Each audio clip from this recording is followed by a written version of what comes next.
Now let us see few more problems.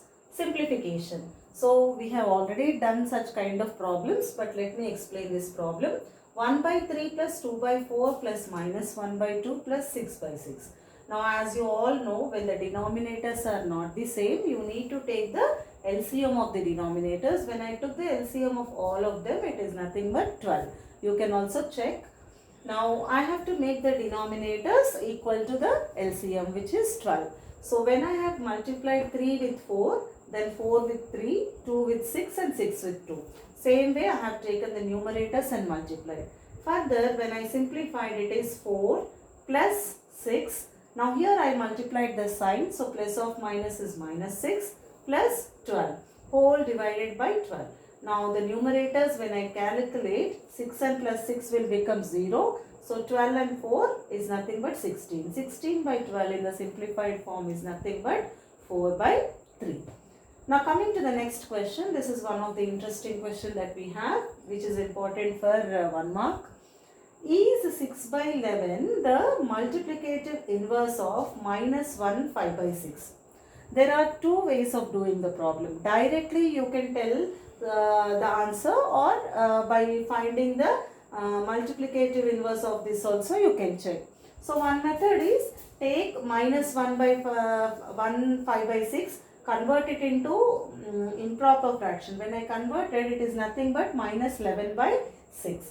After you get this, what is the multiplicative inverse of this? It is nothing but the reciprocal. So minus 6 by 11 is the multiplicative inverse. But what is given to us? 6 by 11. So the positive negative sign varies here. So this will not become the multiplicative inverse. This is one way of descriptive way of solving it.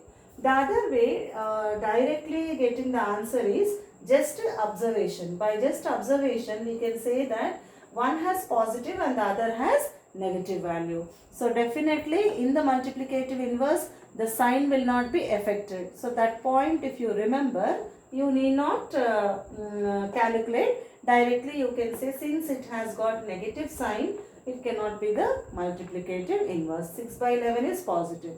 That cannot be the multiplicative inverse. So this is one of the problem. Such problems are important. Such problems will, you will really be in hurry and you will write yes and you will lose marks. So be careful when you are solving such problems.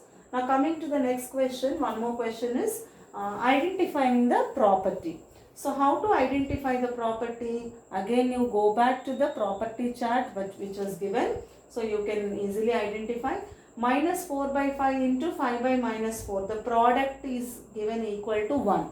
And you can observe that the product, when you are taking the product here, they have taken the reciprocal. When is it possible? Which property? It is nothing but the multiplicative inverse property. Same thing holds here also. This is with negative value, this is with positive value. But both of them, when they are multiplied with their reciprocals, you are getting 1, which means you are getting the multiplicative identity. So it is nothing but multiplicative inverse is what you are being testing here, or you can say that it is nothing but multiplicative identity. Sorry, it is not multiplicative inverse, it is nothing but multiplicative identity. Now coming to one more question. Which rational numbers are equal to their reciprocals? Do we have any such numbers? That is what we need to find. That means what? We need to identify one rational number which is equal to their reciprocal. For example, if I take 1. 1 is being, what is the reciprocal of 1? Reciprocal is of 1 is nothing but 1 by 1. So, which are the numbers which are equal to the reciprocals is only, the answer is only 1. So, 1 is the number which is equal to its reciprocal. Now coming to one more problem, which is again simplification. This simplification is with addition. So you have one more bit, I guess. So you can solve per model. I have just taken one problem. All these you know, children. The only thing is you need to solve and check. Practice them well. Now coming to the multiplication. Here it is very simple. So minus 3 by 5 into minus 2 by 5 into 5 by 5. Directly you can cancel whatever you want, whatever you can, and then find the product. Directly you can take that this is nothing but 1. So it is minus into minus plus, 3 2s are 6 by 5 5s are 25. Now let us see how to find rational numbers between two rational numbers. So before that, let us understand that between any two given rational numbers, there will be infinitely many rational numbers lying. So here let us find one rational number in the beginning. So let me take an example of 1 by 2 and 1 by 3. Now these are the two rational numbers, and between these two rational numbers I want to find a rational number. Let me find the first rational number. So let me denote it by Q1. So Q denotes small q, I am denoting here. So Q1 is the first rational number. So as you know, suppose you are taking two values here. Let me take some 2 and 3 as example. Any number exactly lying in between them will lie between these two. That means the midpoint. I mean to say that the midpoint definitely lies between these two values. Same concept we are going to apply here. That means we are going to find the mid value of these two given rational numbers. So here it is 2 and 3, but here I am taking 1 by 2 and 1 by 3. Now how to find the number which is exactly in between 1 by 2 and 1 by 3? It is nothing but taking the average. So Q1, which is the first rational number which is lying between 1 by 2 and 1 by 3. How to find the number?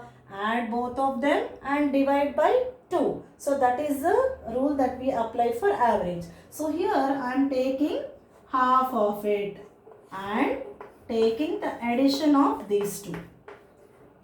Why am I writing this 1 by 2 here? I can even write addition of these two numbers divided by 2. But this way of representation or writing looks little tedious. So to avoid this, I am writing 1 by 2. Now then also you can say that the denominator will go here. Again you will find the, when I take the reciprocal, it will become 1 by 2 here. So simply remember that average is nothing but half of the addition of these two values. Now you know how to add two fractions, right?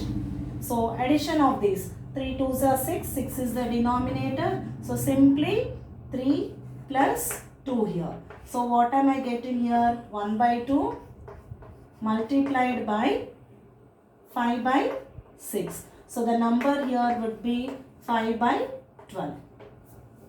So can you see 1 by 2 into 5 by 6. 1 by 2 into 5 by 6 is nothing but 5 by 12. So 5 by 12 is exactly lying between 1 by 2 and 1 by 3. So this is the first rational number that we have found. But for example, instead of only one rational number, suppose let me think that I want to find three numbers. Three rational numbers I want to find in between these two. So how to find the next two numbers? It is very simple. Keeping either 1 by 2 or 1 by 3 as it is, take the mid value 5 by 12. That means what? If I am taking 1 by 2 as it is, then the next number instead of 1 by 3, take 5 by 12 and find the average of these two numbers. So what are you going to get? In between you are going to get the mid value. That means the midpoint of these two you are going to get. So like that, again the new number that you get here, add 1 by 2 if you consider, again you will get the midpoint. So like that it will keep on moving. So you can find infinitely many rational numbers between. Or you can take a combination of 1 by 3 and 5 by 12 as well. So take any one pair. But definitely the new number which you have found, the new rational number which you have found, you are supposed to involve. So take any one of the pair and then take the new number which is 5 by 12. Now after you find between 5 by 12 and 1 by 3, take the new number and 1 by 3, or even you can take 5 by 12. So all of you, when you are doing or finding three rational numbers, it is up to your convenience which pair you are going to choose.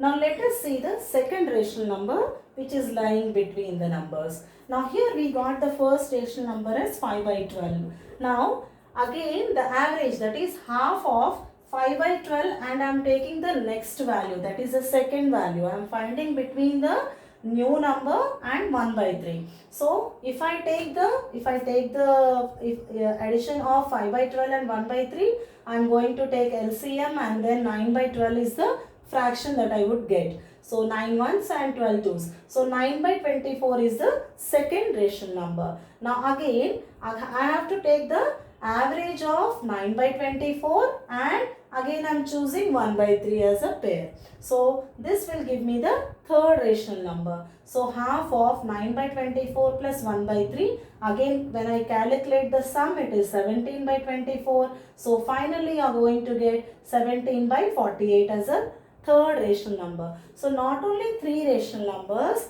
you can find infinite numbers. That is, there are infinitely many rational numbers lying between any two given rational numbers. Hope you have understood how to find the rational numbers between the numbers, children. So this is the first method that we have seen, which is called as mean method or average method. The second method, let us see now. Now let us see the second method to find rational numbers between two given rational numbers. Now here I have taken 1 by 6 and 1 by 3. First thing is take LCM of the denominators. If you take LCM of the denominators, here since it is very easy number, they are very easy numbers, you can say that 6 is my LCM. So if I multiply 1 by 3 by 2, what is the fraction I am going to get? 2 by 6. So I have 1 by 6 and I have 2 by 6. What you need to do is simply take the product or multiply them with any number like 10 or 100. So here I am taking with 10. So 10 by 10. Since after making the denominator same, then choose a number like 10, 100, 1000, etc. and multiply the numerator and denominator with the numbers. So what am I going to get here? 1 by 6 multiplied by 10 by 10. Same way, after I make it as 6 as a denominator, so 2 by 6 with the same number you need to multiply. So I am going to get 10 by 60, and here I am going to get 20 by 60. Now since the denominators are same, now check the numerators. It is 10 and 20. Between 10 and 20 there are so many numbers, 11, 12, 13, 14, so on and so forth. Now if I am taking 100 here, imagine what would be the situation. I will be getting 100 by 600, 200 by 600. That means between 100 and 200 there are again many numbers. Same way, think if you take 1000 or 10,000, the numbers will increase. The end numbers are increasing. So in between you are going to get many numbers. So here let me find some 7 numbers. If suppose the question says find 7 numbers between these two. So between 10 and 20, I know that there are many numbers. So 11 by 60, the denominator should be same, but so 11, 12 by 60, 13 by 60, 14 by 60, 15 by 60, 16 by 60, 17 by 60, so on and so forth. These are all the numbers which are lying between these two numbers. Now when are you going to apply this method and when are you going to apply the average or mean method? You have to see the marks allotted for the given problem. Suppose the question is given for 4 marks or 3 marks. The weightage is more for the question. Then you need to go for the method 1, that is mean method is expected from you. But if it is given just for 2 marks or 1 mark, then simply you can apply this method, that is method 2, that is LCM method you can say. So this method you can apply if it is for 1 mark or just for simply 2 marks. So by these two methods you can understand that there are many numbers lying between two given rational numbers.